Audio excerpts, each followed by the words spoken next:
Alright, just kind of go over basic systems basically of this plane. It's the old school with the radial engines. Modern airliners and jets is basically one throttle per engine, and everything's electrically or computer, you know, timed for how much fuel to give it, how much not to overspeed the turbines and stuff like that. Here it's all mechanical, and you basically have your turbos here, which add a little boost for the climbs and sometimes cruises. Your throttles here, mixtures here for how we're going to mix the fuel, rich or lean, and then and the props, basically electric props on the B-24 to measure those back and forth. Kind of the old school here, what you have of artificial horizon, airspeed indicator. All the engine instruments are basically over here where we monitor the temperature heads on the cylinders and internal temperatures and RPMs and oil pressures and manifold pressures. A little bit more to look at and to monitor, and you know, modern aircraft, if something goes wrong, you're going to get something that tells you what's wrong, and basically an easy checklist how to fix it. In these, basically it's up to you to make sure that you find out what's going on. In these old planes, they'll talk to you. There's different noises they'll make. There's different gauges you can watch that kind of give you an idea of what's going on with that. As you can see, it's a real bright cockpit. The plexiglass goes all the way over our heads, so great visibility all the way around. B-24 is kind of a fun plane to fly. It's kind of like I guess a good analogy is like it's a teenage girl. She's always telling you something. I mean, the noses always want to go up, down, left, and right. It's one of those planes that you can kind of get it trimmed up, and it looks like it's going to fly for a little bit, but after a little bit, it's going to take some rudder input, it's going to take some aileron input, elevator. It's always needing something. B-17 is a little bit easier to fly. You can trim that up, and it just flies like a dream. They're both a lot of fun to fly, but definitely have their own little personalities. As far as flying as a passenger on this plane, either the B-24 or B-17, there's not much you can compare it to. You get on an airline today, you're going to go back to center aisle and sit in a seat and maybe see out a window about this big, and very insulated, pressurized cockpit, and you don't get to hear too much. This experience is completely different. You hear the hum of the radial engines. We'll have the back hatches open with where the machine guns are. Top hatches will be open. You just have to be in the seat belt for takeoff and landing, and then after that, you're free to move about the whole plane as you wish. One of the neatest places, I think, on both the B-17 and B-24 is to crawl underneath up to the front window with the big plexiglass view, and you just have a great view of the sky in front of you as you're cruising along. And I don't think you can really compare that to too many other things. As you can see, this is quite different than the modern day airline. You know, basically an airliner, you get in and you go right to your seats, or you look left and you see a cockpit. This is a little bit different. You can see as you come in, there's two different levels that you can come up to. This level basically is the two pilots, the captain and the first officer or co-pilot, and then the radio room was right here, and his seat can slide over where he can talk to the pilots quite easily. If you come down into this section below, get out of the way a little bit. You see, this is where the nose wheel will come up into the aircraft, but beyond that, there's a little tiny walkway that you can kind of see that goes around to the front, and that's where the bombardier is going to be, and he'll be in direct communication with the pilot. The neat thing they had back then was the Norden bomb sight, which was quite a bit of technology for back then. Making the run into the bomb run, they would actually hand the controls over to the aircraft to the bombardier, and he would guide the plane into the target from the bombardier station. Put yourself in that position for a minute, Tom. Imagine having to switch on the autopilot, hand the control over to a fellow you can't see, and you're the one who's looking out the windscreen. What might you see coming toward you that you can do nothing about it? Well, I have been in combat in different types of aircraft, but I would have to say it pales in comparison to what these guys went through.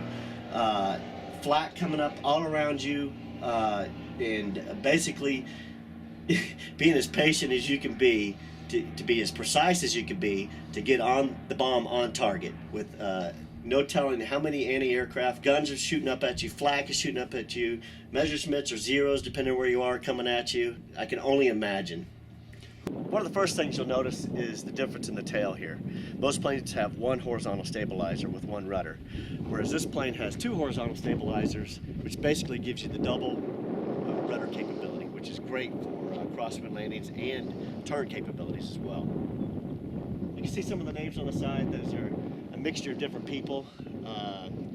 Some have to do with actual missions that the B-24s flew, and also a lot of our sponsors.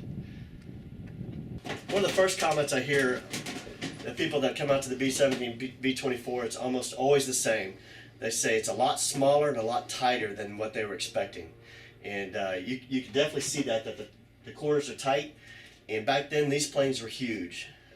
In today's standard, they're quite small. But you can only imagine with the amount of crew members that were on here in their full wool suits with carrying oxygen and electric plug-ins to keep the wool suits warm, and how fast they had to move through the plane. You can see it was pretty tight quarters to be able to do such a feat. You see a little walkway back there, and that goes to the tail gun section. These yellow bottles were the crew oxygen, so they could be able to breathe at such high altitudes, because they didn't have the luxury of today's aircraft that are pressurized aircraft where you don't have to walk around with an oxygen bottle. But back then they didn't have pressurized aircraft, so you had to walk around with oxygen bottles. These are the 50 caliber machine guns that were quite common on both the B-17 and B-24. They did have cables on them that kind of would restrict them from shooting their own tail. But a lot of them would go ahead and take that cable off so they could get a little bit faster movement to be able to shoot at the ME-109s or 190s or the Zeros, depending on what theater they were in. These are the ammunition boxes where the bullets were just basically piled up, and you can see with the numbers on the side how many he had left. And it was just kind of a zigzag back and forth, and it fed out into the machine guns. You can see right here, this is the underground turret. I mean, the belly turret. And it, as you can see by the arm right here, that it could go up and down to be able to get in. It was a small man's job to get in there, and incredibly cold. You can see it's not insulated well. You're underneath, basically exposed outside, the ball is, and an extremely cold position to be in at such high altitudes. As you head up this way, got a few seats. Most of the stuff up here was just storing stuff like life rafts if they had to ditch in the ocean. This is where the life rafts would be up here. Coming downstairs this way, you can see a catwalk. And this basically is where the bombs are.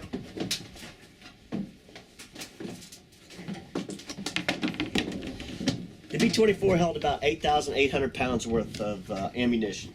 And so they could do some small bombs all the way up to large bombs, and basically all along right here. And this is the catwalk to go back and forth to the front where the pilots are, navigator, and bombardier. As you can see in the bomb bay here, the B-24, there's quite a bit of lines. These lines are anywhere from hydraulic lines to cables for flight controls to fuel lines, and you can see that it was very susceptible to flak or enemy fire. Once he start to get hit or ruptured, you got an instant fire situation on board, let alone losing hydraulics or losing fuel. And it's quite obvious by just looking through here how that could be a susceptible situation. These are the right pad engines. Amazingly, they're very, very reliable. A lot more electrical components and physical components than you would think of in most aircraft today. A little bit more finicky as far as controlling them. Today's modern jets, everything's electronically monitored, so you don't overboost it. No matter what, if you put power all the way up, it's only going to go to a certain point and spool up at a certain rate to protect the engine, to not overboost it. Whereas these, it's up to you. It's up to you to make sure that you handle it correctly and that you don't hurt the engines. It's a variable prop, so that can give you a few different climb characteristics or cruising characteristics by how you change the pitch of the prop. Even back then in the 1940s, they started having turbos on things, like you hear about turbos on the car. Same thing, comes off the exhaust, spins, and gives power. Not used all the time, but definitely used in the climb. And back then, at the high altitudes that they were going, definitely an added boost. This whole section, if used a lot, the turbos used a lot, it can almost glow orange. It gets so hot. You got a little cooler right here, where just basically from ram air it comes in there. It helps cool that whole cylinder head down. All right, we're in the nose section up front, just an outside shot, and you can see where the bombardier's sitting. And this is the piece of machinery that we were talking about earlier, basically a computer of the time. You can put the wind in there, altitude, your ground speed, drift, and everything. And That's the Norden bomb site, and that would actually fly the plane into the target. When I was a kid, all the World War I veterans were passing away, and it just didn't impact me, the importance of that. And we only have about 10 more years with the World War II veterans. And to be able to do this, be part of this, and be able to talk to those guys, and then they come to me, they come to us, you know, and it's just invaluable to be able to talk to those guys and hear their stories, and to be in the plane that they were actually in and have first-hand knowledge of talking to the pilots, the bombardiers, the gunners, and hearing their stories. And it's just an honor to be able to talk to those guys and hear their stories firsthand.